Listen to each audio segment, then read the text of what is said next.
single. And so what people do, they quickly get married thinking that they're fulfilling God's will for their lives, but they are fulfilling man's dogma. You can be single and be used by God. Yeah. You can be single and have purpose. Yeah. Being married is not a prerequisite for God's hand on your life. Hello, and welcome back to another episode here on The Bridge Reacts, and I'm your host on this lovely day, Marcus. Thank you for stopping by to see another episode here on The Bridge, where we're talking about, good things, great things. I forgot to say this last video, positive things as well. Decrease the divorce rate, add into long-lasting relationships, marriages, having people stay together versus breaking apart, stronger working class, stronger communities. That's what we're here for, and welcome. If you like what we do here on the channel, you like what we talk about here on the channel, please subscribe, hit the like button and notification bell as well.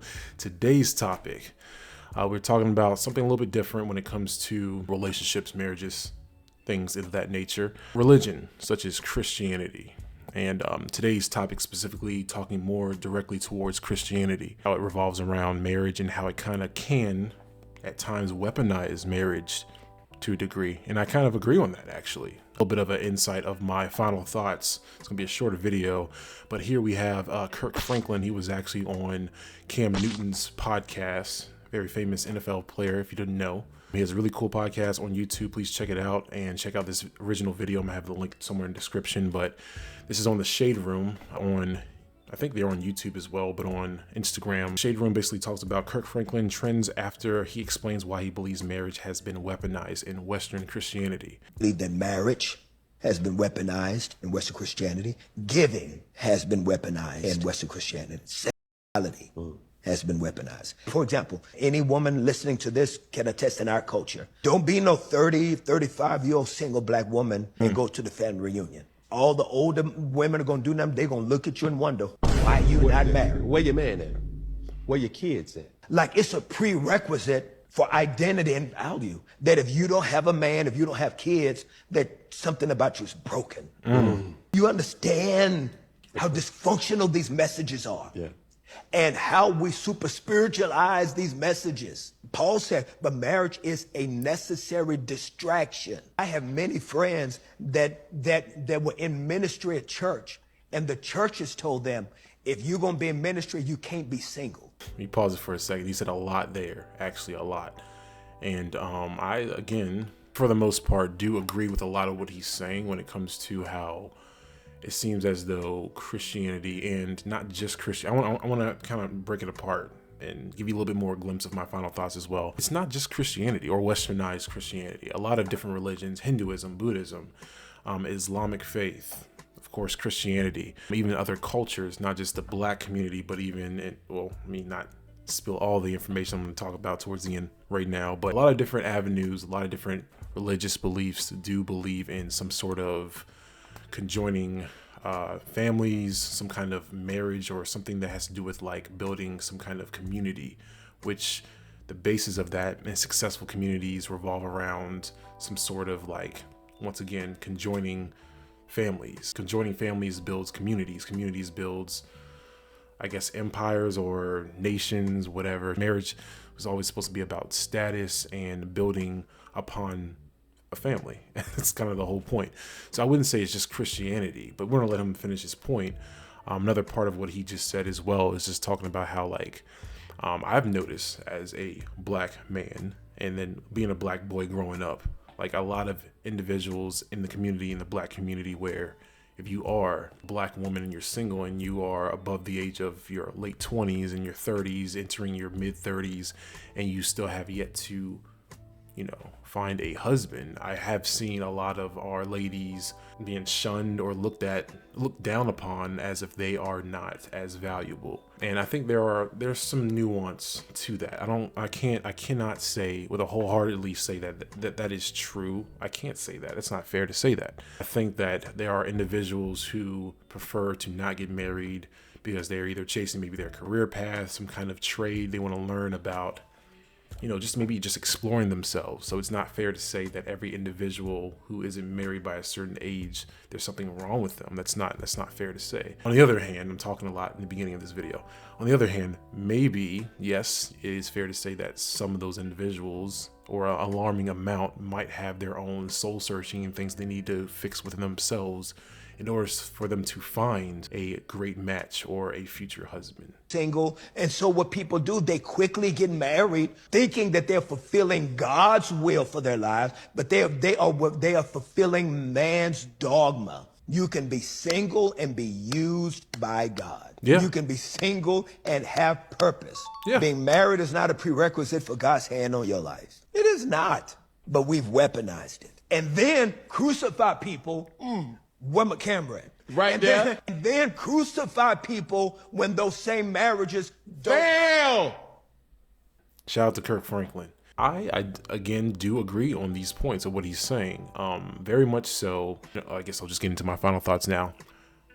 My final thoughts. When it comes to marriage, yes, I do believe that I personally believe that building a strong working class, a strong community, strong foundation for just, in a sense, I don't want to say an empire, a nation. It all starts with a strong family unit and some kind of unity, whether if it is marriage, whether if it is just conjoining families of some sort of some kind of something that brings people together, that creates, in a sense, a dynasty. Having that community, having that kind of arrangement or that kind of marriage, in a sense, that allows a better chance for the future generations to carry that same kind of method of conjoining individuals, conjoining families, and raising the next generation to also want to do the same thing so that we can continue to build and grow. I think that this is all necessary. It's just that when you weaponize it, when you're telling people that they no longer really matter or they're not as valuable because they don't have that, I think that is very harmful, to be fair. Now, we can also talk about the reality of the situation where it's not talked about enough, is that a lot of individuals, a lot of ladies, a lot of women who are past their 30s, within their 40s or 50s, who never married, who never had children, who never had a family, the statistics of them being very unhappy because of that are actually much higher than what people want to tell you. You know, the agenda of like saying girl boss this, and you want to work on your career, you want to work on your own fulfillment of what you can do for yourself and travel everywhere, have fun, do all that as long as you want for whatever. And then maybe it just strikes you out of nowhere when the biological clock starts to tick for a lot of ladies these days. You're in your 30s or 40s and you never really pursued having a legitimate relationship that's healthy,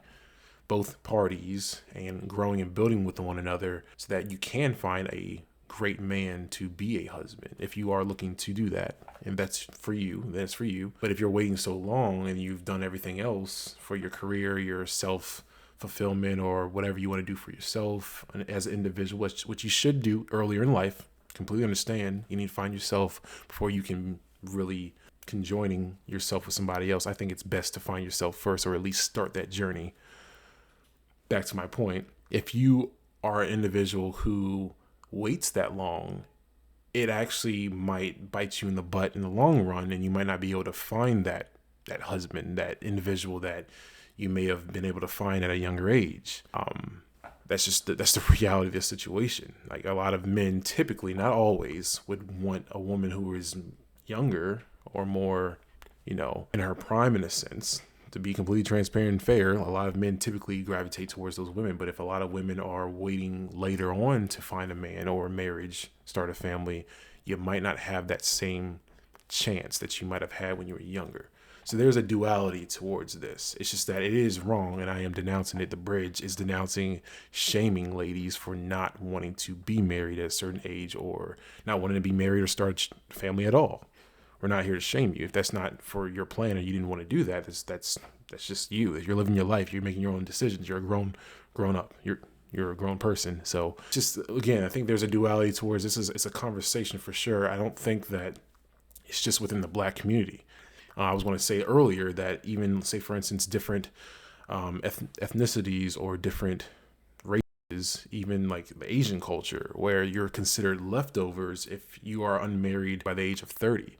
And I still think that's pretty wrong as well, because it's like, what if there's a reason for that that's more nuanced than just saying that, oh, she is probably a crazy lady that no one wants to marry and she has no purpose in marriage. And that's not fair to say. I don't think that's true, and that's right to say. So I want you to tell me what you think on this subject matter when it comes to what Kirk Franklin and Cam Newton is talking about when it comes to Western Christianity and how that weaponizes marriage. Do you think that's true? Or do you think a lot of cultures, a lot of religions, in a sense, can and or do weaponize marriage as well?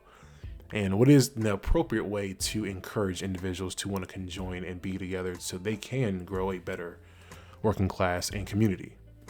Let me know your thoughts. Please subscribe, hit the like button as well, notification bell. If you like the video, if you think it was a thumbs up, give me a thumbs up. Really appreciate the support, and I'll see you guys next time. Really appreciate it, and stay safe out there, stay blessed. All right, see y'all.